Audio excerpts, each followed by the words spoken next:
Appraisals. What is all the fuss about? Hello, I'm Catherine Weir with Coldwell Banker Bain, and today I'm talking about appraisals and getting to the bottom of why appraisals are getting all of the attention in real estate transactions right now. If you are buying a home using a mortgage, refinancing your existing mortgage, or selling your home to anyone other than an all-cash buyer, a home appraisal is a key component of the transaction.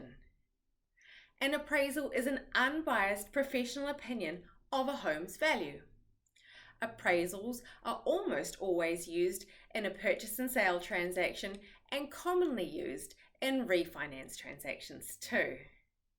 In a purchase and sale transaction, an appraisal is used by the buyer's lender to determine whether the home's contract or sale price is appropriate given the home's condition, location, and the home features.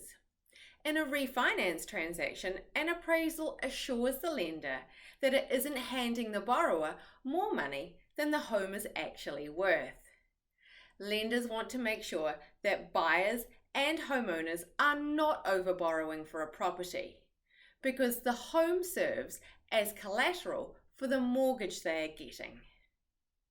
If the borrower should default on the mortgage and go into foreclosure, the lender will sell the home to recoup the money that it's lent. The appraisal helps the bank protect itself against lending more than it might be able to recover in this worst case scenario possibility. Now this seems all very reasonable and generally works really well. A property's appraised value is influenced by the home's amenities, the number of bedrooms, bathrooms, the floor plan functionality, and the home's square footage. And the most important factor are the recent sales of similar properties in the neighborhood and the current market trends. And this is where appraisals have become an issue. With home prices rising at least 1.5% per month, the appraisers going out to homes to assess the value have only last month's sales to compare to. In the case of a $1 million home, that is a $15,000 difference in only 1 month.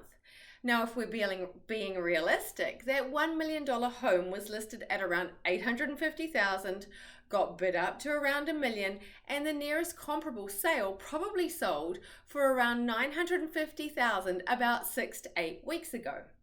Any appraiser is going to have a tough time valuing the house at that $1 million sales price, as there are no other similar homes in the neighborhood that sold at that value. And sellers do not have to and will not renegotiate the contract price in this market. They don't want to see an appraisal as it can be a potential issue. So what's a buyer to do? If you are buying a home and using a mortgage in this very competitive market, you have two options.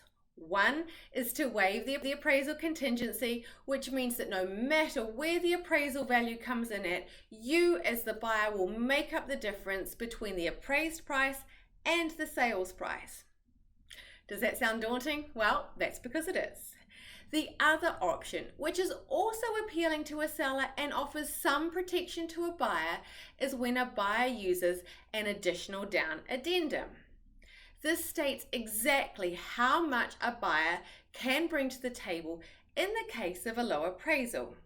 Now, clearly to be competitive, the seller wants to see a decent chunk of change here, but it does set an upper limit on what you as a buyer are going to have to come up with in the case of a low appraisal.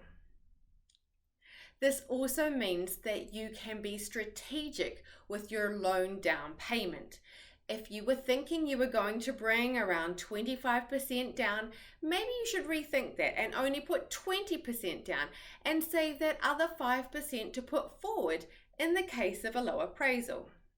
And this is why my clients not only win on the houses we write offers on, but also know exactly what they are facing and worst case scenarios, and therefore feel comfortable moving forward.